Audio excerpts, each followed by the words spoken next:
Hi good morning, this is Vikas before you और आप देख रहे हो एक्सपोर्ट इंग्लिश। आप सबका आज के सेशन में स्वागत है।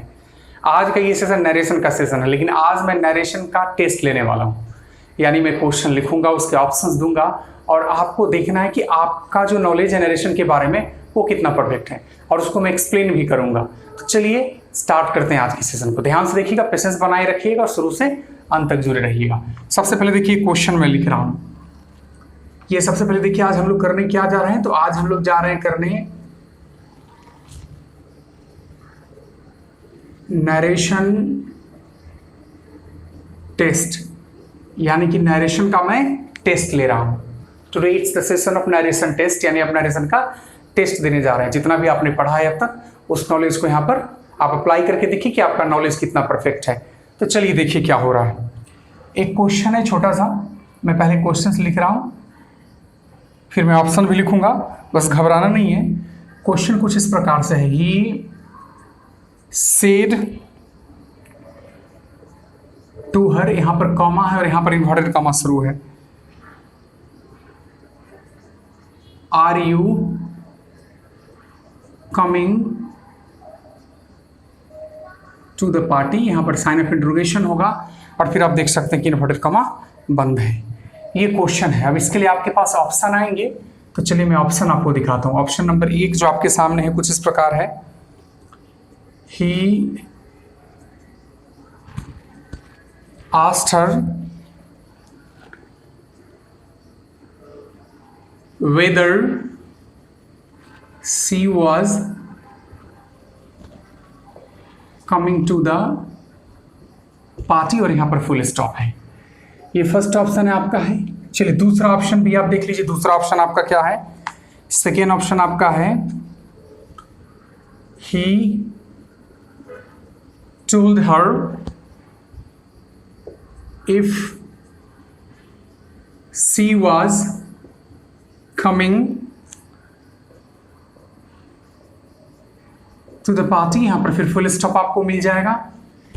तीसरे ऑप्शन की तरफ बढ़ते हैं। तीसरा ऑप्शन देखिए, he asked her if she was coming to the party और नेक्स्ट ऑप्शन की तरफ आप देखिए। नेक्स्ट ऑप्शन है he asked her if she will be coming to the party और यहां पर फुल स्टॉप है। ये बड़ा ही इंपॉर्टेंट क्वेश्चन है। इस क्वेश्चन को आप देख लेंगे ना तो एक बड़ा ही इंपॉर्टेंट आपका कंसेप्ट आज क्लियर होने जा रहा है। And I know that you have problem, आपको समस्या है। सबसे पहले तो आपको देखिए, आप एक मन में सोच लीजिए कि इसका आंसर क्या होगा। फिर मैं बनाता हूं और फिर मैं आपको आंसर दिखाता हूं, एक्सप्लेन भी करूंगा और फिर आप अपने कंसेप्ट के साथ मैच करा करके देखेंगे कि आप सही हैं या फिर आप सही नहीं हैं। जहां प्रॉब्लम होगा आप मुझसे पूछ सकते हैं। तो चलिए देखिए क्या है। सबसे पहले देखिए क्वेश्चन आपका, he said to her are you coming to the party. ये रिपोर्टेड स्पीच है। अच्छा, एक बात तो पता है कि रिपोर्टेड स्पीच की जब हम बात करते हैं तो रिपोर्टेड स्पीच यहाँ पर इंट्रोगेटिव है। तो यानी जब भी इस क्वेश्चन को हम बनाना शुरू करेंगे तो आंसर की तरफ जब हम भी बढ़ेंगे, यानी कि डायरेक्ट से इनडायरेक्ट की तरफ ले चलेंगे, तो रिपोर्टिंग वर्ब के स्थान पर हम किसका यूज करेंगे? आस्क्ड का। तो हमने यहां पर लिख दिया ही आस्क्ड। सिंपल है, बड़ा सिंपल है। थोड़ा सा कंसेप्ट में प्रॉब्लम आएगा। ही आस्क्ड हर, यहां पर मैंने लिख दिया। It's okay, there is no problem, यहां पर कोई प्रॉब्लम नहीं। ही आस्क्ड हर मैंने लिख दिया। अब सबसे बड़ी बात है कि जब हम इस ऑप्शन में जाएंगे आंसर की तरफ, तो आप देख सकते हैं कि ही आस्क्ड हर, ही टोल्ड हर, ही आस्क्ड हर, ही आस्क्ड हर, ये वाला तो ऑप्शन आपका नहीं होने जा रहा है, क्योंकि इंट्रोगेटिव का मामला है। किसका मामला है? It is the case of interrogative sentence and you know that in the case of interrogative sentence you have to use asked at the place of reporting verb. Reporting verb के स्थान पर आपको आस्क्ड का use करना पड़ता है। Tense के आधार पर आस्क्ड का फॉर्म बदलता है। तो सबसे पहले आपको क्या जान लेना है कि ये बी वाला ऑप्शन आपका नहीं होने जा रहा है। ठीक है, आगे बढ़ते हैं और देखते हैं धीरे धीरे क्या होने जा रहा है। तो अब देखिए ही आस्क्ड हर, अच्छा यहाँ इन्वर्टेड कॉमा है। मैंने बताया था कि इन्वर्टेड कॉमा के स्थान पर आप इफ का प्रयोग कर सकते हैं या फिर वेदर का प्रयोग कर सकते हैं। किसका प्रयोग कर सकते हैं? इफ का प्रयोग भी कर सकते हैं और वेदर का प्रयोग कर सकते हैं। अब आप देखिए आपके पास ABC बचा हुआ है, आप ए में वेदर पा रहे हैं और बी और सी में आप क्या पा रहे हैं? इफ पा रहे हैं। सॉरी, बी तो आपका कट गया, सी और डी में आप क्या पा रहे हैं? इफ पा रहे हैं। अब चलिए एक बात यहां पर मैं आपको बतलाने वाला हूं, एक कंसेप्ट आपका क्लियर करने वाला हूं। इफ और वेदर में एक अंतर होता है। हम वेदर का प्रयोग तभी करते हैं जब हमारे पास दो अल्टरनेटिव रहता है। अगर एक ही मामला रहे, एक ही मैटर रहे, तो आप वेदर का प्रयोग नहीं कर सकते हैं। जैसे सेंटेंस है, are you coming to the party, are you coming to the party. यहां पर एक ऑप्शन और रहता तो हम वेदर के साथ जाते। यहां पर एक ऑप्शन और रहता, जैसे सेंटेंस मान लीजिए आपका रहता are you coming to the party है, या फिर और कुछ ऑप्शन रहता are you coming to the party or not. अगर ये सेंटेंस क्या रहता, are you coming to the party or not, तो यहां पर दो ऑप्शन रहता, क्या आप पार्टी में आ रहे हैं कि नहीं आ रहे हैं। तो आप किसके साथ जाते? वेदर के साथ जाते। इस बात को समझिए, इफ और वेदर में एक अंतर होता है। जब आप वेदर का यूज करें तो वहां पर आपके पास एक से ज्यादा ऑप्शन होना चाहिए, अल्टरनेटिव होना चाहिए, और वैसी स्थिति में आप वेदर का प्रयोग करते हैं, नहीं तो आप वेदर का प्रयोग नहीं कर सकते हैं। जैसे यहाँ पर क्वेश्चन है, he said to her are you coming to the party, यहाँ पर आप वेदर का यूज नहीं कर सकते। हालांकि आपने रूल पढ़ा होगा, मैंने भी पढ़ाया, हर लोग पढ़ाते हैं कि इन्वर्टेड कॉमा के स्थान पर इफ या वेदर का प्रयोग करते हैं, लेकिन दोनों में एक अंतर होता है। तो आप यहाँ पर वेदर के साथ नहीं जा सकते। यहाँ पर हाँ और नॉट लगा रहा था तो आपके पास अल्टरनेटिव होता तो आप वेदर के साथ जा सकते थे। तो वेदर तो यहाँ पर होगा नहीं, तो आपको वेदर हटाना पड़ेगा यहाँ से। हम दिखाएंगे आगे आने वाले क्वेश्चन जब वेदर के साथ होगा। यानी अब आपको ध्यान में क्या रखना है कि आपका ये भी ऑप्शन नहीं होगा। It's okay. अब आपके पास या तो सी और डी बचा, या तो आपका आंसर सी होने जा रहा है या फिर आपका आंसर डी होने जा रहा है। आगे बनाते हैं, देखते। यहाँ पर मैं लिख दिया if are you coming to the party. अब यहाँ पर चलिए यू पे चलिए, यू सब्जेक्ट है, सेकंड पर्सन है, ऑब्जेक्ट के आधार पर हो जाएगा सी। अच्छा इज हमारा वाज में बदलता है तो यहाँ पर हो जाएगा वाज, फिर क्या हो जाएगा कमिंग, फिर हो जाएगा टू, फिर द, और यहाँ पर हो जाएगा पार्टी और फुल स्टॉप। ये आपका आंसर है। He asked her if she was coming to the party. अब हम लोग इसको मैच करा लेते हैं। मैच कराएंगे तो आप देखिए सी से मैच कर रहा है, he asked her if she was coming to the party, यानी कि सी आपका आंसर हो गया। यानी आपका आंसर क्या हो गया? सी आपका आंसर हो गया। आप इस बात को यहाँ पर देख सकते हैं। और ऐसे भी डी को चेक कर लीजिए, डी भी गलत है। कैसे गलत है इस बात को देख लेते हैं। He asked her if she will be coming to the party, इधर पास्ट में है और इधर ये बिल है। और ऐसे भी इज एम आर को बिल में नहीं बदलते हैं, ऐसा कोई रूल नहीं है जहां पर आप देखेंगे कि इज एम आर को बिल में बदल दिया जाता है। तो डी आपका क्या हो जाता है? यहाँ पर गलत हो जाता है, यानी आपका आंसर क्या हो जाएगा? सी हो जाएगा। अगर कंसेप्ट क्लियर है तो किसी भी एग्जाम में पूछे जाने वाले किसी भी क्वेश्चन को मेरे ख्याल से आप आसानी से बना सकते हैं। तो ये क्वेश्चन तो आपका क्लियर हो गया होगा। तो मैं अगले क्वेश्चन की तरफ चलता हूं। आज का ये पूरा सेशन टेस्ट का सेशन है, यानी आज के सेशन के माध्यम से मैं आपको नरेशन के नॉलेज को चेक करूंगा कि आपके पास नरेशन का कितना नॉलेज है, आपने जो अब तक पढ़ा है उसमें कितना आपने नॉलेज पाया है, उसको देखेंगे। हमने खास करके मैंने भी सारे सेशंस अपलोड किए हैं, कई सेशंस नरेशंस के अपलोड किए हैं। आज ये टेस्ट का सेशन चल रहा है। अगर आपने अब तक उन सेशंस को नहीं देखा तो जरूर उन सेशंस को देखिए, और उन सेशन को देखेंगे तो मुझे पूरा विश्वास है कि नरेशन में किसी प्रकार का कोई कंसेप्ट में प्रॉब्लम नहीं रहेगा। So it's important for you, आपके लिए आवश्यक है कि आपका कंसेप्ट जो है सो क्या हो जाए, क्लियर रहे। तो चलिए टेस्ट को आगे प्रोसीड करते हैं, बढ़ाते हैं, अगले क्वेश्चन की तरफ ले चलते हैं। अगला क्वेश्चन भी बड़ा इंपॉर्टेंट क्वेश्चन है, ध्यान से देखिएगा। क्वेश्चन कुछ इस प्रकार है, ठीक है। The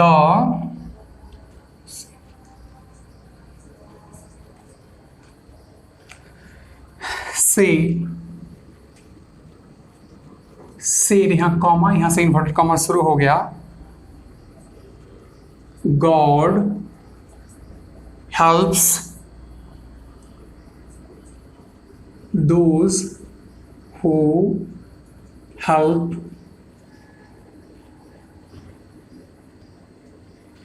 themselves। यहां पर आप देख सकते हैं आपको फुल स्टॉप मिल जाएगा। फुल स्टॉप के बाद आप देख सकते हैं कि आपका इन्वर्टेड कॉमा बंद है। The sheikh said God helps those who help themselves।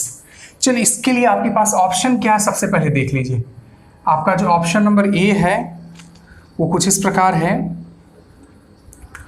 The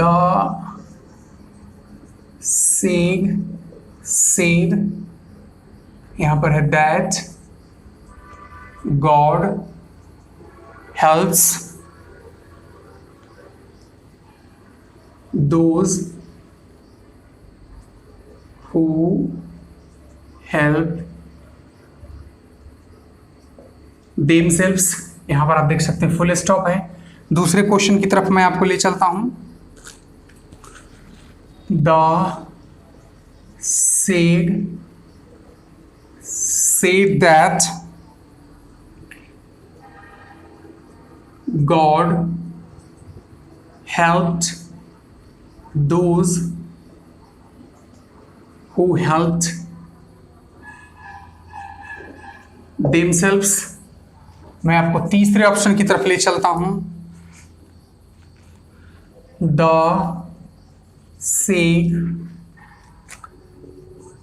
said that God helps those who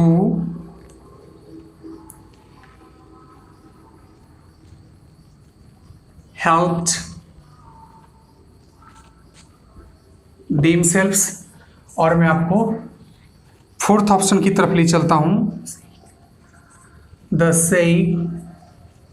said that God helped those who help themselves। जरा इस क्वेश्चन को आप देखिए गौर से और समझने की कोशिश कीजिए, बनाने की कोशिश कीजिए और आप आंसर बताइए क्या होगा। आप अपने मन में सोच लीजिए कि आपका आंसर क्या होगा। बड़ा आसान क्वेश्चन है, नरेशन में इससे आसान क्वेश्चन नहीं आ सकता है। लेकिन सबसे बड़ी बात कि ऐसे क्वेश्चंस हर एग्जामिनेशंस में आते हैं। जब भी आपका सामना नरेशन से होता है तो आपके सामने ऐसे क्वेश्चंस आते हैं और आपको सॉल्व करना पड़ता है। चलिए मैं आपको दिखलाता हूँ यहाँ पर। तो सबसे पहले इसके आंसर की तरफ चलते हैं और मैं आपको दिखलाता हूँ। सबसे पहले क्या लिखेंगे? द सेड, कोई प्रॉब्लम नहीं यहाँ तक। सेड का क्या लिखेंगे? सेड, और इन्वर्टेड कॉमा के स्थान पर लिखना पड़ेगा आपको दैट। ऐसा आप जानते हैं, चूंकि आगे का जो सेंटेंस है God helps those who help themselves, ये असर्टिव सेंटेंस है। और in the case of assertive sentence at the place of inverted comma you have to put that, आपको दैट पुट करना पड़ता है। अच्छा, God helps those who help themselves का मतलब क्या होता है? भगवान उन्हीं की मदद करता है जो खुद अपनी मदद करता है, ये इसका मतलब हो गया। ये जो है सो यूनिवर्सल ट्रूथ का मामला है। God helps those who help themselves, ये यूनिवर्सल ट्रूथ का मामला है।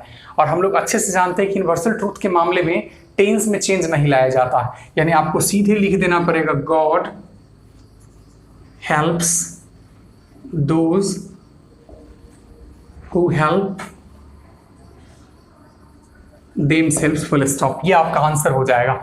अब एक्चुअली हमारे पास ऑप्शंस है तो ऑप्शंस में मैच कराना है कि कौन सा ऑप्शन आपका मैच करता है। सबसे पहले से मिलाते हैं the said that God helps those who help themselves, match कर रहा है, इसका मतलब आपका आंसर क्या हो जाएगा? आपका आंसर ए हो जाएगा। लेकिन जरा बाकी ऑप्शंस को मिला करके देखते हैं कि बाकी ऑप्शंस में क्या क्या गलतियां किया गया है जिसकी वजह से बाकी ऑप्शन आंसर नहीं हो सकता है। चलिए सेकंड पे देखते हैं। The said that God helped, देखिए द सेड दैट यहाँ तक ठीक है। जैसे यहाँ पर लिखा है कि गॉड हेल्प्ड, तो गॉड हेल्प्ड कहने का मतलब क्या हो गया कि इसने टेंस को चेंज कर दिया, God help those who help themselves. तो ये ऑप्शन आपका गलत हो गया। ये गलत इसलिए हो गया, आप इस ऑप्शन के साथ नहीं जा सकते हैं क्योंकि यूनिवर्सल ट्रूथ के टेंस को चेंज कर दिया गया, जबकि हमारा रूल है कि यूनिवर्सल ट्रूथ के टेंस को किसी भी कीमत पर आप चेंज नहीं कर सकते हो। अगले ऑप्शन की तरफ चलते हैं। The said that God helps, ये तो ठीक है भाई, यहाँ तक तो कोई प्रॉब्लम नहीं था। The said that God helps those who helped themselves. फिर आगे देखिए, आधा पार्ट जो है वहां तक तो उसने टेंस को चेंज नहीं किया, लेकिन इसके आगे वाले हाफ पार्ट में टेंस को चेंज कर दिया गया, यानी कि रूल को वायलेट कर रहा है। रूल को वायलेट इसलिए कर रहा है कि हम और आप अच्छी तरह से जानते हैं कि यूनिवर्सल ट्रूथ के मामले में टेंस को चेंज नहीं किया जा सकता, इसलिए ये भी ऑप्शन नहीं होगा। अब come to the next question. The said that God helped those who help themselves, यहाँ पर देखिए गॉड हेल्प्ड है, यहाँ पर भी टेंस चेंज, इसलिए ये ऑप्शन नहीं होगा। तो ये जो क्वेश्चन यूनिवर्सल ट्रूथ टाइप होता है ये बड़ा इजी क्वेश्चन होता है और बड़ा इंपॉर्टेंट होता है। आप देखेंगे कि जब भी आप एग्जामिनेशन देने जाते हो, चाहे कॉम्पिटिटिव एग्जामिनेशन हो या फिर किसी प्रकार का बोर्ड लेवल का एग्जामिनेशन हो, तो आपको इस तरह के क्वेश्चन से सामना करना पड़ता है। यानी कि आपको ध्यान में रखना है कि यूनिवर्सल ट्रूथ अगर आ जाए तो रिपोर्टिंग वर्ब कुछ भी रहे, आपको आगे के टेंस में कोई चेंज नहीं लाना होता। ये बड़ा इंपॉर्टेंट थ्योरी है। चलिए, ये क्वेश्चन आपको अच्छे से समझ में आ गया होगा। नेक्स्ट क्वेश्चन की तरफ चलते हैं और आप देखिए कि नेक्स्ट क्वेश्चन में हम लोग क्या करने जा रहे हैं। What are we going to do the next question. Next question क्या कहा था, उसके क्या क्या ऑप्शंस है। आपने जितने थ्योरी पढ़े हैं सारे थ्योरी को माइंड में सेट कीजिए और सेट करने के बाद ही क्वेश्चंस को बनाने की कोशिश करें। कोशिश करेंगे तो बनेगा। और narration is an important chapter, एक इम्पॉर्टेंट चैप्टर होता है इन एग्जामिनेशन में you find questions from this sector. इस सेक्टर से आपको क्वेश्चंस आता ही आता है, तो आपको देखना पड़ेगा कि कैसे क्वेश्चंस आते हैं। नेक्स्ट क्वेश्चन की तरफ मैं ले चलता हूं आपको। क्वेश्चंस देखिए इस प्रकार है आपके सामने, फिर आप बनाने की भी कोशिश कीजिए, ट्राई टू सॉल्व इट। चलिए क्वेश्चन देखिए, इट्स अ ट्रिकी क्वेश्चन, बड़ा ट्रिकी क्वेश्चन है। देखो बनता है कि नहीं आपसे। इन्वर्टेड कॉमा शुरू हो गया, यहां पर लिख दिया गया प्लीज, ओके, फिर यहां पर लिख दिया गया डोंट, फिर लिख दिया गया गो, और फिर लिख दिया गया अबे। आप देख सकते हैं फुल स्टॉप दे दिया गया और इन्वर्टेड कॉमा को बंद कर दिया गया। सॉरी, फुल स्टॉप नहीं, कॉमा दे दिया गया और इन्वर्टेड कॉमा को बंद कर दिया गया है। और आगे लिखा गया सी सेड और फुल स्टॉप है। आपने ऐसे क्वेश्चंस बनाए हैं, मैंने आपको सॉल्व करवाया है। ये रिपोर्टिंग वर्ब साइड हो गया, ये रिपोर्टेड स्पीच साइड हो गया। साइड इंटरचेंज हो सकता है, उससे कोई फर्क नहीं पड़ता है। बात अब ऑप्शन की है, तो चलिए ऑप्शन देख लेते हैं। फर्स्ट ऑप्शन कहता है she said to please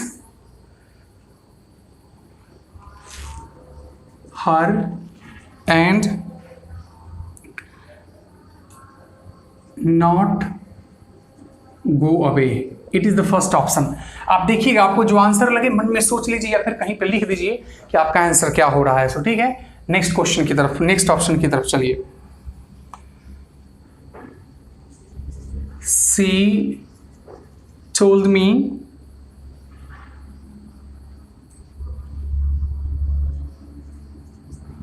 not to go away। ठीक है, नेक्स्ट ऑप्शन की तरफ चलिए आप। फिर सी बेग्ड, क्या लिखा मैंने, she begged that I not go away. Next option की तरफ चलिए।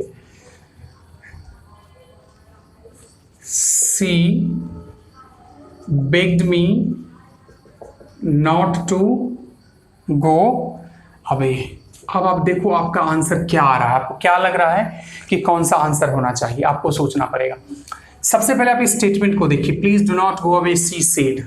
ये रिपोर्टेड स्पीच है। अब आपको रिपोर्टेड स्पीच को आइडेंटिफाई करना पड़ेगा कि किस टाइप का सेंटेंस है ये।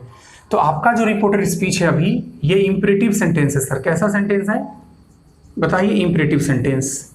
अब इंपरेटिव सेंटेंस का रूल जो होगा वो हम अप्लाई करेंगे, इंपरेटिव सेंटेंस के रूल को अप्लाई करेंगे। चलिए इसको बनाना शुरू करते हैं। तो हम लोग बनाते थे सी रिक्वेस्टेड। ऐसा आपने बचपन में थ्योरी पढ़ा होगा कि अगर प्लीज और काइंडली आ जाए, इन द केस ऑफ प्लीज और काइंडली, आप किसके स्थान पर, रिपोर्टिंग वर्ब के स्थान पर रिक्वेस्ट का यूज करते, इसलिए मैंने क्या लिखा सी रिक्वेस्टेड।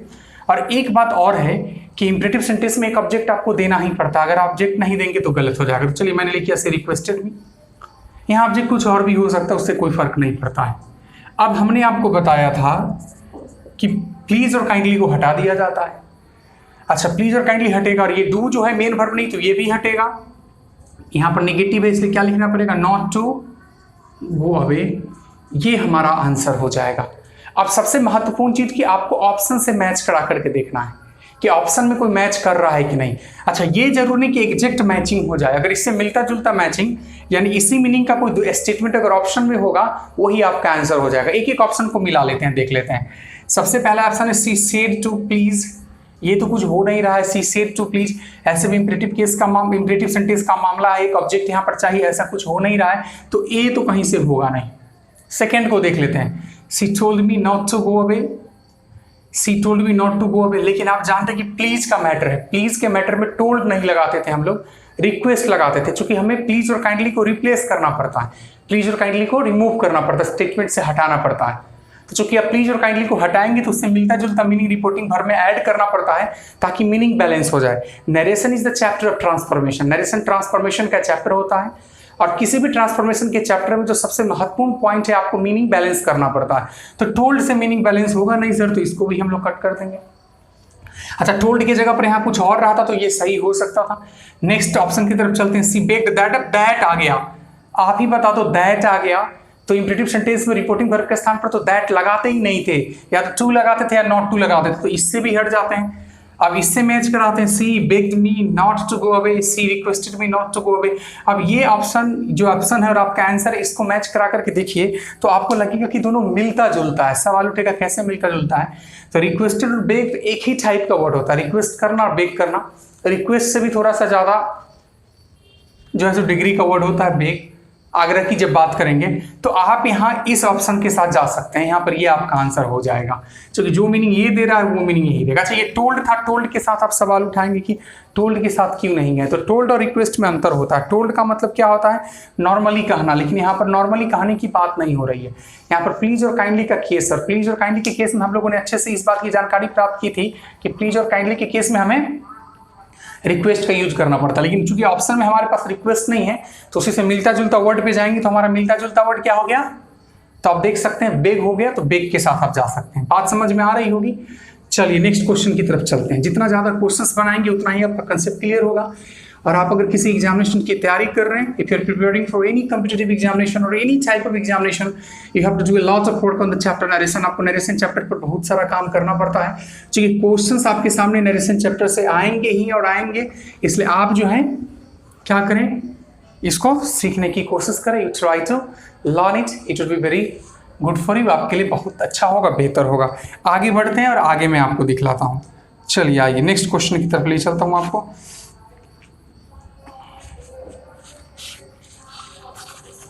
बहुत ही ट्रिकी क्वेश्चन है। नेक्स्ट क्वेश्चन देखिए, क्वेश्चन क्या है पहले देखिए। ही सेड, बिल्कुल घबराना मत, I clean my teeth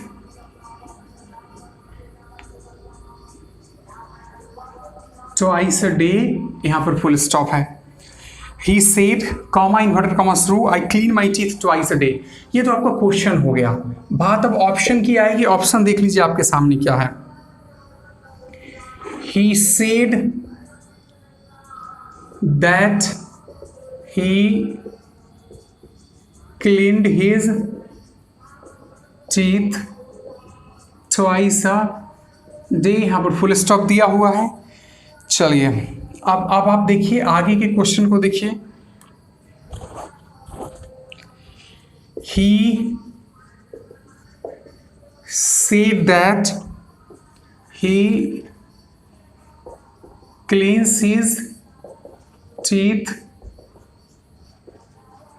twice a day, ये day twice a day, ये बी ऑप्शन है।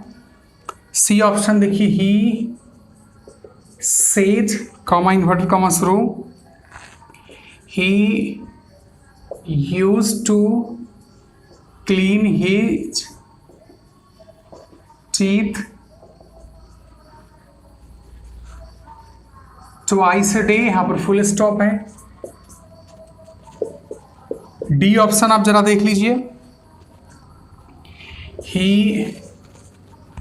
said that he is used to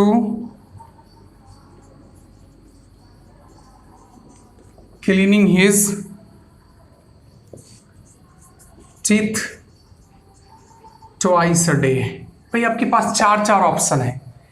आप सबसे पहले जल्दीबाजी मत कीजिए, आप चारों ऑप्शंस को अच्छे से देखिए और आप जो भी नरेशन जानते हैं उस नरेशन के आधार पर ये चेक करके देखिए कि आपके अनुसार आंसर क्या हो रहा है।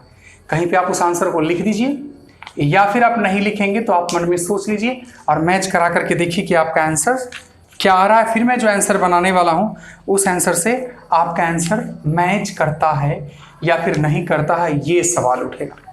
तो चलिए मैं इसको जरा बना करके दिखलाता हूँ आपको और आप इस आंसर को मैच कराइए। थोड़ा सा आपको दिमाग लगाना पड़ेगा, थोड़ा सा माइंड यूज करना पड़ेगा। ट्रिकी क्वेश्चन है, एग्जामिनेशन में जब भी आप जाएंगे तो एग्जामिनर आपको कंफ्यूज कराने की कोशिश करता है। तो चलिए सर क्वेश्चंस बनाते हैं, आंसर की तरफ बढ़ते हैं। सबसे पहले मैंने लिखा ही, कोई दिक्कत नहीं। यहाँ पर मैंने लिखा शेर, यहाँ पर भी कोई प्रॉब्लम नहीं। यहाँ पर मैंने लिखा दैट, क्योंकि आगे जो है रिपोर्टेड स्पीच असर्टिव है, तो जब तक रिपोर्टेड स्पीच असर्टिव होता है आप दैट का प्रयोग करते हैं इन्वर्टेड कॉमा के स्थान पर। आई कौन सा पर्सन होता है, तो आई फर्स्ट पर्सन होता है। ही के अनुसार चेंज होगा ही। अब एक सवाल यहाँ पर उठता है कि यहाँ पर हम क्लींस लिखे कि क्लीन्ड लिखे, ये क्वेश्चन आ सकता है।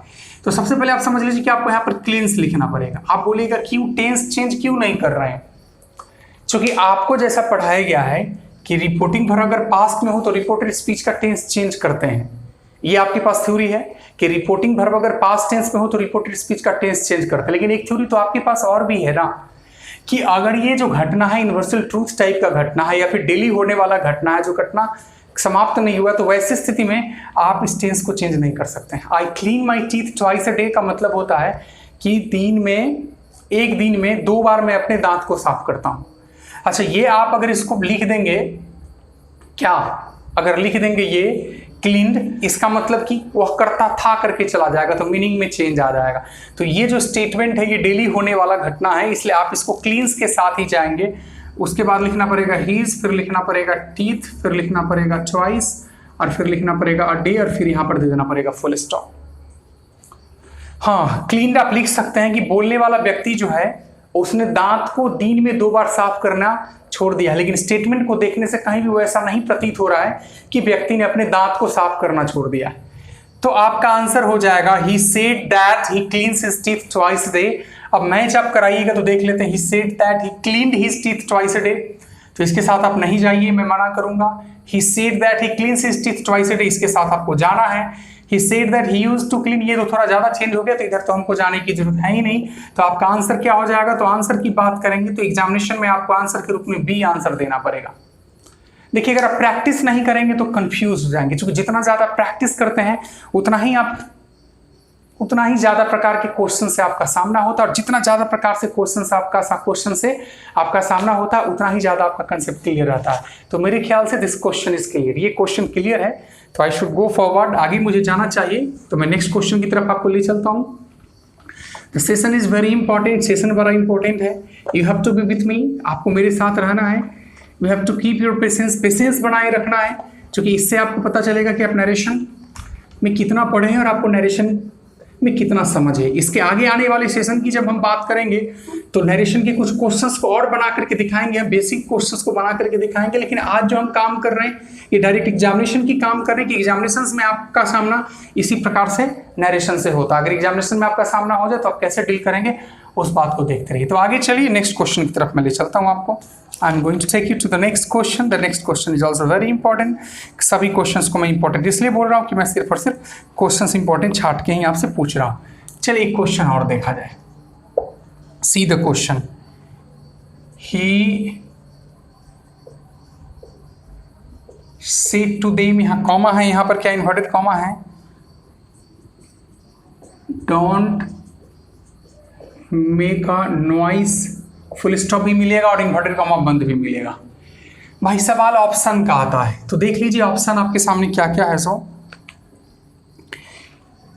ही told them that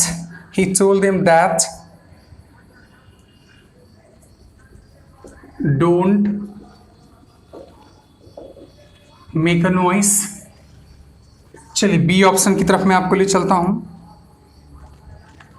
He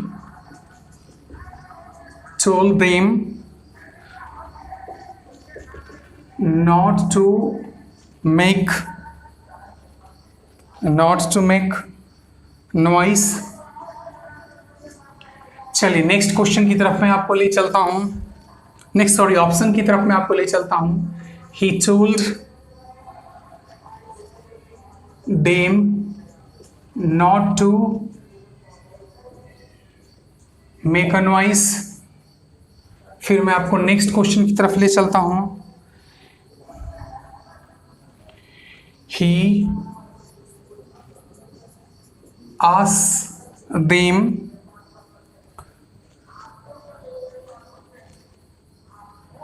not to make a noise, full stop। और आप देखिए क्वेश्चन को, आप देखिए ऑप्शन को और अपने मन में सोच लीजिए कि आपके अनुसार इसका आंसर क्या होने जा रहा है। What's going to be answer? समझ में आया तो भी ठीक है, नहीं समझ में आया तो भी ठीक, नहीं आपको आंसर मिला तो भी ठीक, नहीं मिला तो भी ठीक, मैं आपको बताता हूं। तो चलिए दिखलाता हूं मैं आपको कैसे सॉल्व करेंगे इसको। सबसे पहले देखिए ही सेड टू देम है, क्या है?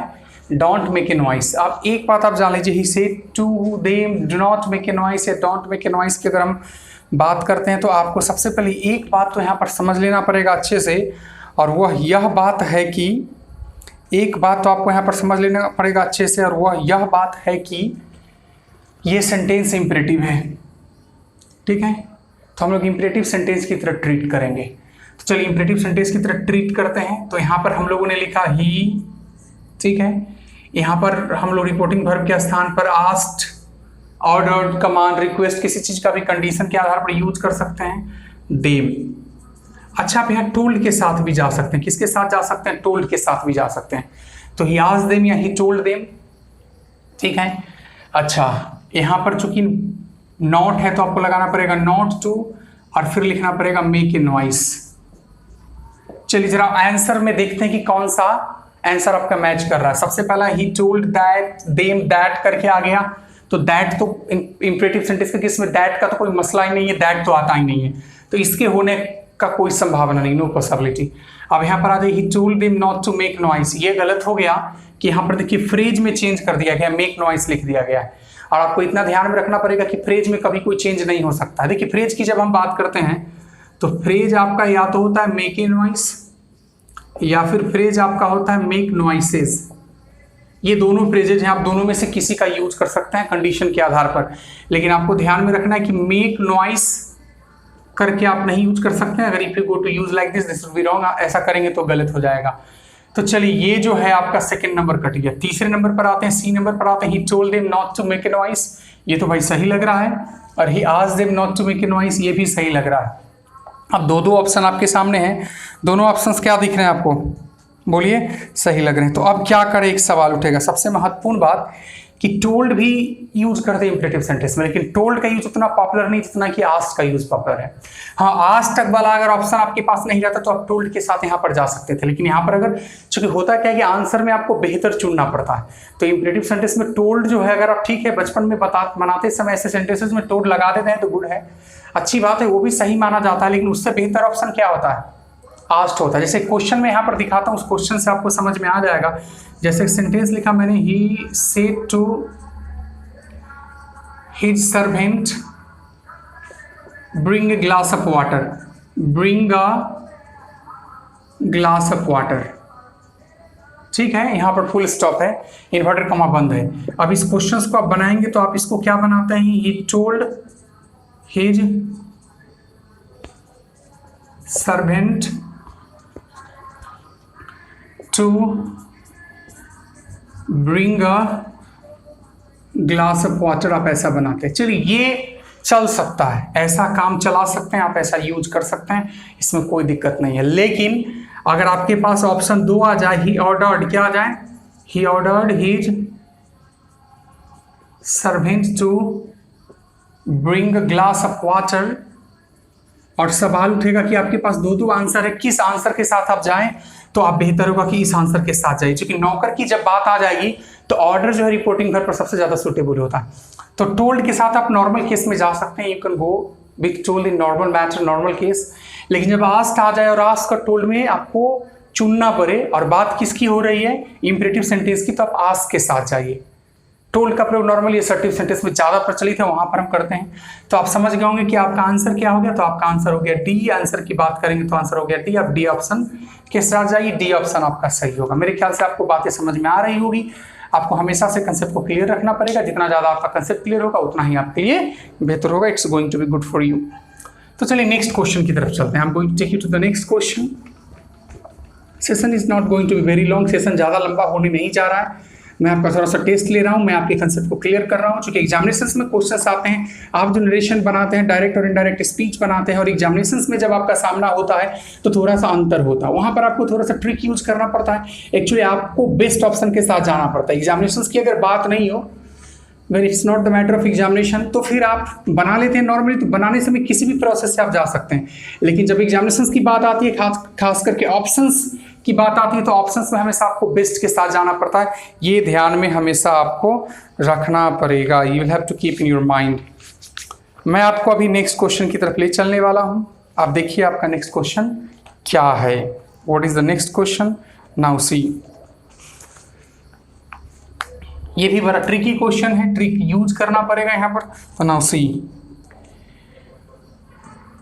द टीचर सेड, कॉमा और इन्वर्टेड कॉमा शुरू हो गया, B quite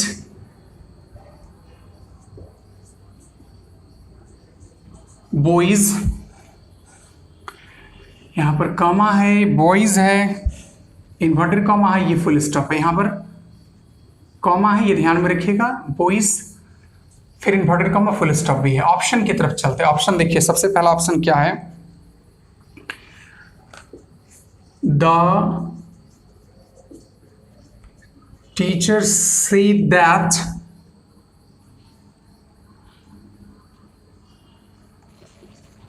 they boys should be quit।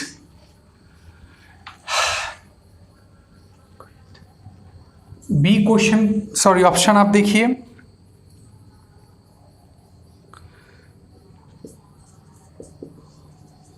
The teacher called the boys and ordered them to be quiet। C option के साथ आप चलिए, the teacher asked the boys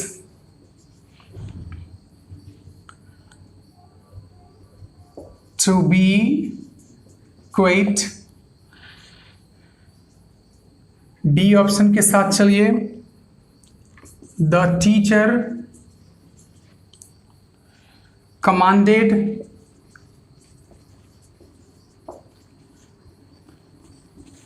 the boys that they be quiet।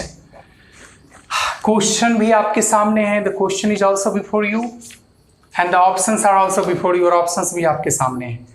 थोड़ा सा mind use कीजिए और mind को use करके जरा बताने की कोशिश कीजिए कि आंसर क्या हो सकता है। मैं तो बनाने वाला हूं, आप बना लेंगे तो बेहतर होगा। तो चलिए मैं बना करके आपको दिखलाता हूं। सबसे पहले देखिए, बी क्विट की जब बात करेंगे तो इट्स एन इंपेरेटिव सेंटेंस, मतलब जितना भी प्रोसेस यहाँ पर फॉलो होगा सब इंपेरेटिव सेंटेंस के प्रोसेस को फॉलो करेंगे। तो सबसे पहले मैंने यहाँ पर बनाना शुरू किया। आंसर की बात करते हैं तो मैं लिखूंगा द टीचर। अच्छा, वन मोर इंपॉर्टेंट थिंग, एक बात आपको पता होगा कि इंपेरेटिव सेंटेंस में, चलिए यहाँ पर वर्ब की बात करते हैं तो आप टोल्ड लिख दीजिए, आस्क्ड लिख दीजिए, या और भी कुछ आप लिख सकते हैं, ऑप्शनल है यहाँ पर। टीचर टोल्ड, आस्क्ड, जो भी लिख सकते हैं। एक ऑब्जेक्ट देना जरूरी रहता है, तो ऑब्जेक्ट नहीं रहने की स्थिति में आप ऑब्जेक्ट को बाहर से लेते हैं। लेकिन ध्यान से देखिए, आपके पास यहाँ पर ऑब्जेक्ट है। मैं थ्योरी डील करते समय एक बात आपको बतलाया था मैंने, I have told you one more thing, कि अगर रिपोर्टेड स्पीच में कॉमा के अंतर्गत किसी नाउन को सेपरेट किया जाता है तो रिपोर्टिंग वर्ब का ऑब्जेक्ट होता है। तो द टीचर टोल्ड, आस्क्ड, जो भी लिखना है, द बॉयज, यहाँ तक कोई दिक्कत नहीं। फिर मैंने आपको बताया था कि इन्वर्टेड कॉमा के स्थान पर टू का प्रयोग करते हैं और बी क्वाइट, ये आपका आंसर हो गया। अब आपको ऑप्शन से मैच करना है कि कोई ऑप्शन मैच कर रहा है कि नहीं मैच कर रहा है। Come to the first option, the teacher said that, that वाला आ गया तो इसके होने का तो कोई सवाल ही नहीं उठता है, ये पहले ही हट गया।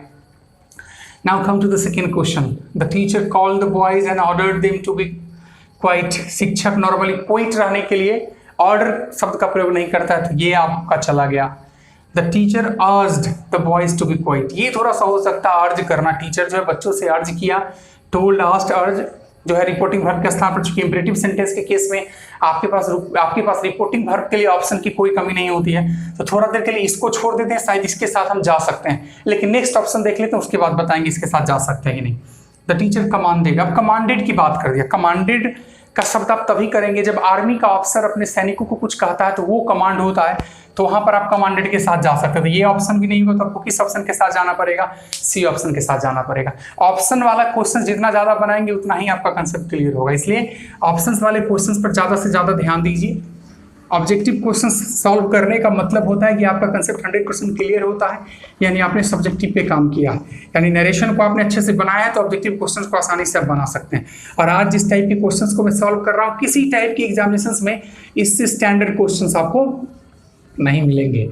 जिस बुक को मैं लेकर चल रहा हूँ, जिस बुक से क्वेश्चंस में बना रहा हूँ, इसे इंग्लिश की बात करें तो इंग्लिश के क्षेत्र में इसको सबसे स्टैंडर्ड बुक की श्रेणियों में रखा जाता है। हालांकि बुक का नाम मैं नहीं बताने वाला हूँ, आपको क्वेश्चंस में बता रहा हूँ, और आप कहीं से भी क्वेश्चंस को बनाएंगे, क्वेश्चंस पे प्रॉब्लम हो तो आप मुझसे पूछ सकते हैं। कोशिश कीजिए कि व्हाट्सएप पर क्वेश्चन भेज दीजिए, नहीं तो आप कमेंट बॉक्स में भी डालेंगे तो बेहतर होता है, जैसा कि आप में से कुछ लोग भेजते हैं, भेजिए, बेहतर होगा। यूट्यूब पर भी ये वीडियो आपको मिल ही जाएगा, यूट्यूब पर भी आप क्वेश्चन डाल सकते हैं। नेक्स्ट क्वेश्चन की तरफ चलते हैं। We should go to the next question.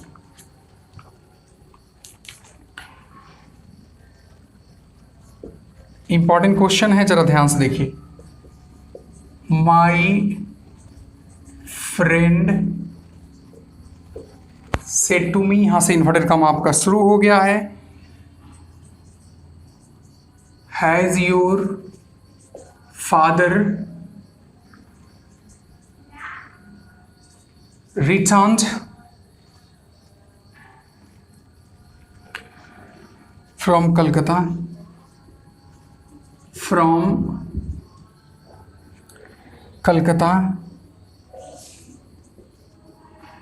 Sign of interrogation है और इंपॉर्टेंट कॉमा यहां पर दिया हुआ है।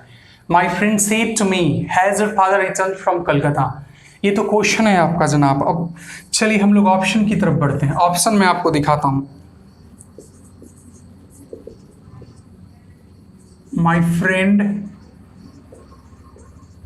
said to me inverted comma, sorry अब inverted comma नहीं है, said to me that my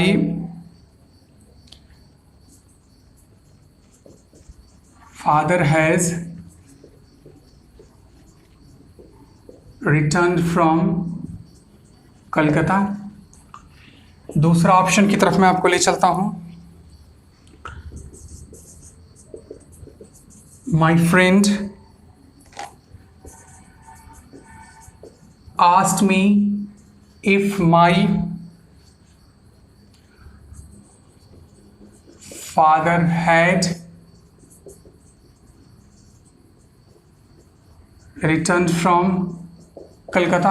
अब एक्चुअली कलकत्ता का स्पेलिंग बदल चुका है, but the book is old edition. ये बुक जो मेरे पास है ओल्ड एडिशन है, उस समय कलकत्ता का स्पेलिंग यही होता था, तो इसलिए आप ये नहीं समझेंगे कि गलत लिखा गया है। Next question. My friend told me that his father had returned from Calcutta, and the last option is my friend inquired me if his father had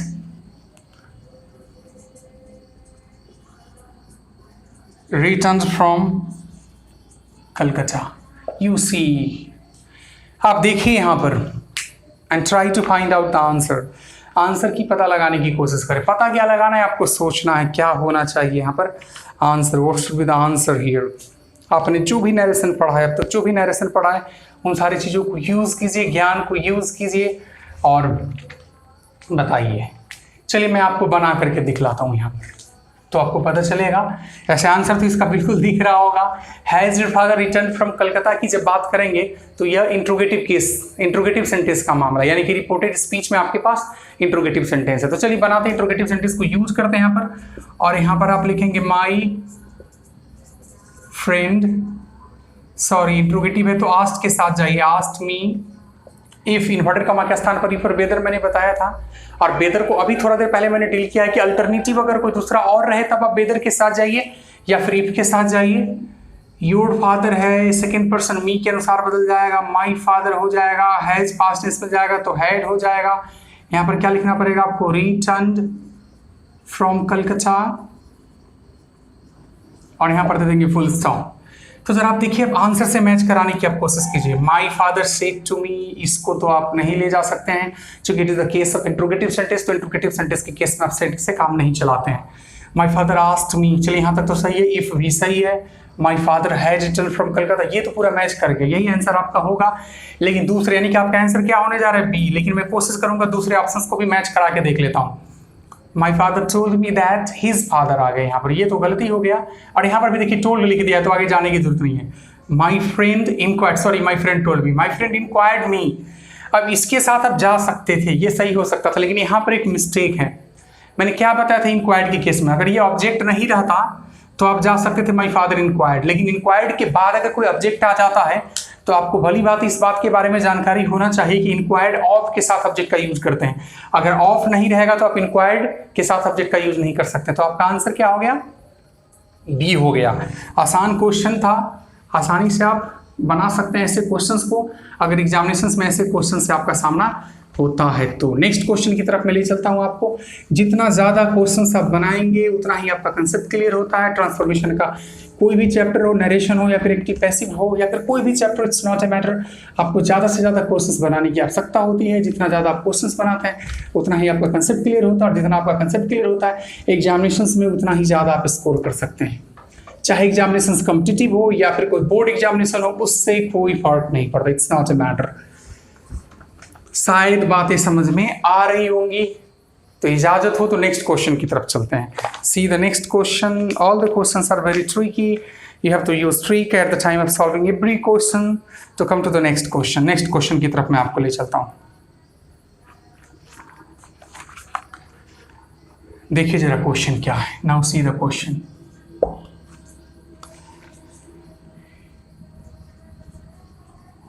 he said, यहां से कॉमा स्टार्ट है, inverted comma, where shall I be this time next year, sign of exclamation, और फिर आगे क्या है, inverted comma बंद है। ये आपका क्वेश्चन है। ऑप्शन के साथ मैं आपको ले चलता हूं। He asked that where should he B,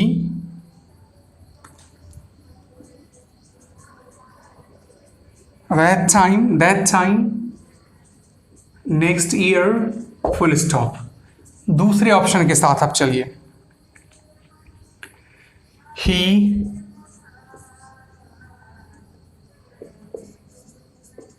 wondered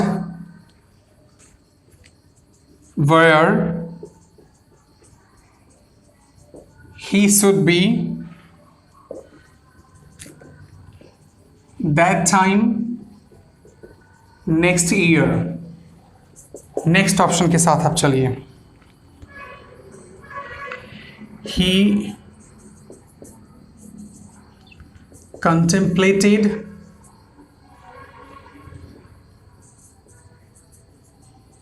where shall he be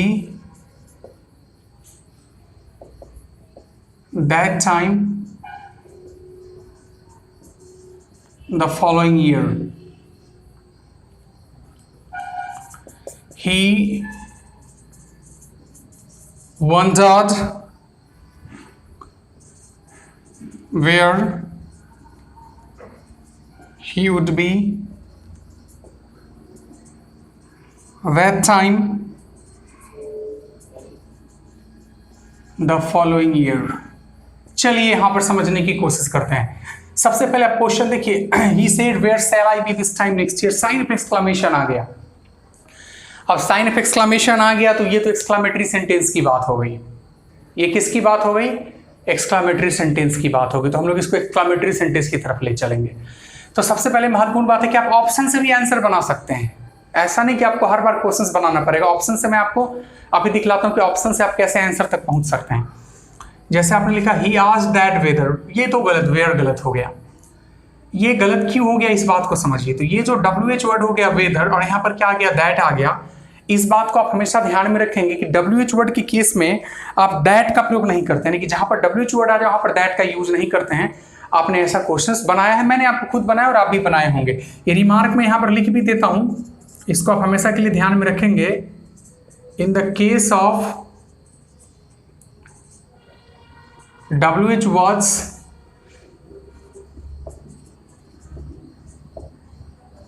that is not use, इसका मतलब हुआ कि WH वर्ड के केस में दैट का यूज नहीं करते हैं। अगर WH वर्ड आ जाए तो आपको किसका यूज नहीं करना पड़ेगा? दैट का यूज नहीं करना पड़ेगा। तो आप दैट का यूज नहीं करेंगे। आप हमेशा के लिए इस बात को ध्यान में रखिएगा।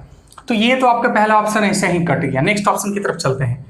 He wondered where he should be that time next year, ये हो सकता था, इसके साथ हम जा सकते थे। अच्छा एक चीज देखिए, यहाँ पर वंडर्ड लिखा गया है और आप बोलेंगे एक्सक्लेमेटरी सेंटेंस के केस में आपको पढ़ाया गया था एक्सक्लेम्ड विथ वंडर। तो एक ही बात होता है, नहीं होता एक्सक्लेम्ड विथ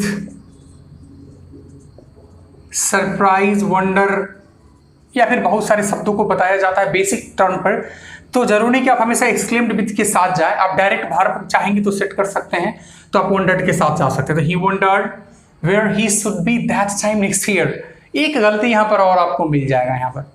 अब यहाँ पर गलती क्या है कि आप देख सकते हैं नेक्स्ट ईयर को, जैसा कि हम लोगों ने पढ़ा था change of other parts of speech, जो हम लोग पढ़े थे, चेंज करना जो हम लोग सीख रहे थे, तो वहां पर हम लोग देखे थे कि नेक्स्ट ईयर को बदला जाता था फॉलोइंग ईयर में। तो ये भी नहीं होगा, क्योंकि नेक्स्ट ईयर को नेक्स्ट ईयर छोड़ दिया है, तो ऐसा कभी हो ही नहीं सकता। बाकी चीजें भी गलतियां हैं, उस पर हम लोग चर्चा नहीं देखने की जरूरत नहीं, सिर्फ यहीं से पकड़ लेंगे। He contemplated where shall he be. अब यहाँ पर देखिए वेयर शैल ही भी लिखा हुआ है। अब देखिए सबसे बड़ी बात है कि शैल ही भी लिख दिया गया। आप इतना अच्छे से जानते हैं, चाहे इंट्रोगेटिव सेंटेंस हो, चाहे ऑप्टेटिव सेंटेंस हो, चाहे एक्सक्लेमेटरी सेंटेंस हो, जब हम लोग चेंज करते हैं तो चेंज करते समय आंसर में हमको मतलब डायरेक्ट से इनडायरेक्ट ले जाते समय, यानी इनडायरेक्ट में हमको सिर्फ और सिर्फ असर्टिव सेंटेंस का यूज करना पड़ता है। ये जो असर्टिव फॉर्म है नहीं, तो ये भी नहीं होगा। नेक्स्ट पे चलते हैं। ही वंडर्ड, यहाँ तक ठीक है, तो ये हो जाएगा आंसर, ये तो पता है आपको, लेकिन देख लेते हैं कैसे होगा। यही आंसर है, डी आंसर है आपका। ही वंडर्ड ठीक है, वेयर ठीक है, यहाँ पर दैट नहीं है। अब देखिए ही है लिखा हुआ। आई कौन पर्सन होता है? First person. किसके आधार पर बदलता है? सब्जेक्ट के आधार पर क्या हो जाएगा? ही के अनुसार नॉर्मली क्या लगता है? विल का पास्ट क्या? तो वुड, ये भी ठीक है। बी दिस को that time, the following year, next year को फॉलोइंग ईयर में भी चेंज कर दिया गया। तो जब इस ऑप्शन पे आप आएंगे तो आपको पता चलेगा जितने भी रूल्स फॉलो होने चाहिए सारे रूल्स यहाँ पर फॉलो हो रहे हैं, यानी आपका आंसर क्या हो जाएगा? डी हो जाएगा। क्या हो जाएगा आंसर आपका? डी हो जाएगा। और ऐसे क्वेश्चंस का कंसेप्ट आपका तभी क्लियर होगा जब आप ज्यादा से ज्यादा क्वेश्चंस बनाएंगे। अगर आप ज्यादा से ज्यादा क्वेश्चंस नहीं बनाएंगे तो your concept is not going to clear. तो आपका कंसेप्ट क्लियर नहीं होने जा रहा है, नहीं तो आप हमेशा एक्सक्लेम्ड डिस्क्लेम्ड करते रह जाएंगे। बहुत सारी बातें ऐसी होंगी जो आप बेसिक थ्योरी के रूप में जब नरेशन पढ़ते हैं तो वो आपके सामने नहीं आता, लेकिन जैसे जैसे आप क्वेश्चंस बनाएंगे वैसे वैसे थ्योरी जो है आपका इंक्रीज करता चला जाता है। इसलिए क्वेश्चंस बनाना ज्यादा इंपॉर्टेंट रहता है। जितना ज्यादा क्वेश्चंस बनाएंगे उतना ही अलग प्रकार के तरह तरह के क्वेश्चन से आपका सामना होगा और आपका कंसेप्ट उतना ही क्लियर होता चला जाएगा। तो नेक्स्ट क्वेश्चन की तरफ चलते हैं। राजेश said, inverted comma शुरू, I bought a car yesterday, full stop भी और इन्वर्टेड कॉमा बंद भी है। चलिए ऑप्शन की बात कर लेते हैं। सबसे पहला है Rajesh said that I have bought a car the previous day, यहां पर फुल स्टॉप है। चलिए दूसरे ऑप्शन की बात कर लेते हैं। Rajesh told that he had bought a car yesterday. Come to the next option. Next option पे आ जाते हैं. Rajesh said that he bought a car the previous day. Next option पे आ जाइए. Rajesh said that he had bought a car the previous day. Direct आप option से answer को निकालना सीखिए. मैं आपको दिखलाता हूं कि आंसर कैसे आप ऑप्शन से खोज लेते हैं. चलिए, Rajesh said I bought A car yesterday assertive sentence का मामला है. सबसे पहले देखेंगे राजेश ठीक है, सेड ठीक है, इन्वर्टेड कॉमा के स्थान पर दैट ठीक है, यहां पर कोई दिक्कत नहीं है. आई कौन पर्सन होता है? फर्स्ट पर्सन होता है, तो इसको चेंज होना चाहिए था राजेश के आधार पर. ये चेंज नहीं हुआ, इसका मतलब इस ऑप्शन के साथ आप नहीं जा सकते हैं. It's okay. नेक्स्ट पे आते हैं. फिर है राजेश है, टोल्ड है, आगे बढ़ने की जरूरत नहीं है. टोल्ड जब भी आता है तो उसके साथ एक ऑब्जेक्ट होता है. नहीं ऑब्जेक्ट देना होता है तो आपको सेड लिखना पड़ता है. तो टोल्ड के साथ आप यहाँ पर नहीं जा सकते. यहाँ पर भी गलती मिल गया. नेक्स्ट सेंटेंस में आते हैं. राजेश सेड दैट, यहाँ तक ठीक है. आई फर्स्ट पर्सन है, राजेश के आधार पर बदलेगा ही हो जाएगा. और ये तो बॉट का बॉट लिख दिया, जबकि रिपोर्टिंग वर्ब पास्ट टेंस में आपको पता है रिपोर्टिंग वर्ब पास्ट टेंस में होता है तो रिपोर्टेड स्पीच का भी टेंस बदलता है. यहाँ पर टेंस चेंज नहीं किया, गलती किया है यहाँ पर, इसलिए आप इस ऑप्शन के साथ नहीं जा सकते. Come to the next option. Rajesh said that, यहाँ तक कोई दिक्कत नहीं. आई फर्स्ट पर्सन ही के अनुसार ही बदलेगा. आई बॉट सिंपल पास्ट है, पास्ट परफेक्ट में जाएगा तो हैड बॉट हो जाएगा, ए कार हो जाएगा. और यस्टरडे को द प्रीवियस डे पे बदलना नहीं भूलेंगे, यानी कि आपका आंसर क्या हो जाएगा? डी हो जाएगा. आप ऑप्शन से भी आंसर को ढूंढ सकते हैं. नेक्स्ट क्वेश्चन की तरफ चलते हैं. The employer said to the workman, comma inverted comma शुरू, I can't, cannot ही लिख दीजिए जैसा लिखा हुआ है, cannot pay you higher wages, full stop, inverted comma बंद. ये तो क्वेश्चन है, बात ऑप्शन की आएगी. ऑप्शन की तरफ चलते हैं, ऑप्शन देखते हैं. पहला ऑप्शन है the employer told the workman that he could not pay him higher wages, full stop. दूसरे ऑप्शन की तरफ चलते हैं.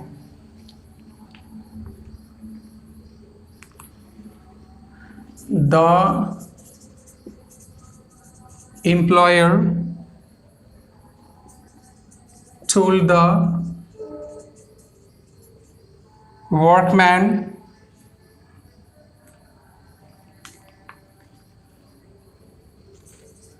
that he could not pay him higher wages, full stop. Next question की तरफ चलते हैं. The employer forbade the workman to pay higher wages. Next option की तरफ चलते हैं. आज का लास्ट ऑप्शन है इस क्वेश्चन का. The employer warned the workman that he cannot pay him higher wages. आप देख सकते हैं, you can see here आपके पास चार ऑप्शंस है और आपके पास क्वेश्चंस भी है। अब सवाल उठता है कि आपका आंसर क्या होगा। आपको आंसर की तरफ चलना है और अभी मैं जो क्वेश्चन आपको डील करने जा रहा हूं तो आपको मैं बतलाऊंगा कि किस प्रकार आप ऑप्शन को देख करके ढूंढ सकते हैं। तो चलिए सबसे पहले चलते हैं, असर्टिव सेंटेंस का मामला है तो द एम्प्लॉयर ठीक है, टोल्ड द वर्कमैन ये भी ठीक है, इन्वर्टेड कॉमा के स्थान पर दैट ठीक है, आई कौन पर्सन फर्स्ट पर्सन ही सब्जेक्ट के आधार पर बदलेगा तो ही हो जाएगा, कैन को कुड में बदलेंगे, नॉट पर लिखेंगे could not,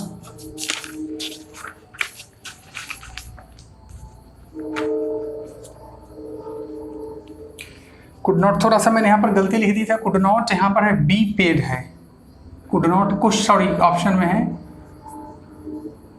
B paid him higher wages. लेकिन सबसे बड़ा सवाल उठता है कि क्वेश्चन में मैं मिस्टेक कर दिया था, मैंने उसको सुधार दिया, कुड नॉट बी पेड क्यों आने की जरूरत है। कोई यहाँ पर वॉइस तोड़े चल रहा है कि भी थ्री को लाना है, एक्टिव पैसिव तो पढ़ नहीं रहे इसलिए आप इस ऑप्शन के साथ नहीं जा सकते हैं, ये आपका गलत हो गया।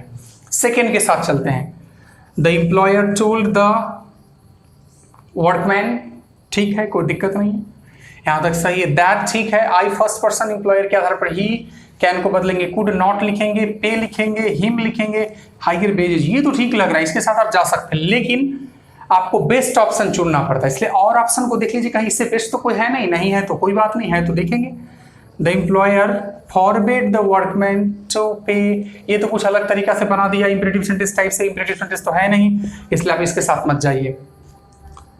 The employer warn the worker that he can not, अब देखिए यहाँ पर ये वार्न पास्ट टेंस में लिखा, थोड़ा देर के लिए मान लेते हैं कि सही हो सकता है, दैट तक भी सही हो जाएगा, लेकिन फिर आगे कैन के साथ जा रहा है। क्या संभव है कि रिपोर्टिंग वर्ब अगर पास्ट में हो तो रिपोर्टेड स्पीच प्रेजेंट में हो जाए। आप यूनिवर्सल ट्रूथ की जब बात आती है तो यूनिवर्सल ट्रूथ या फिर कोई ऐसी घटना, कोई ऐसी बात जो बार बार रिपीट होती है, डेली होती है, वैसे स्थिति में आप चेंज नहीं करते हैं टेंस, लेकिन नॉर्मली तो आपको टेंस चेंज करना पड़ता है। तो आपका आंसर क्या हो जाएगा यहाँ पर, बी या बी के साथ आप जाएंगे।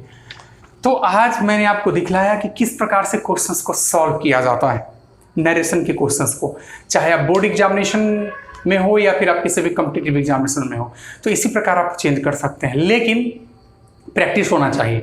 ज़्यादा से ज़्यादा अगर आपका प्रैक्टिस रहता है तो क्वेश्चंस बनाने में सफल होते हैं, नहीं तो सफल नहीं हो पाते। तो आपने देखा कि हम लोगों ने कैसे क्वेश्चंस आप बनाए। अगले क्लास में भी मैं नरेशन लेकर के उपस्थित होऊंगा, ऐसे ही क्वेश्चंस मैं आपको बना के दिखलाऊंगा।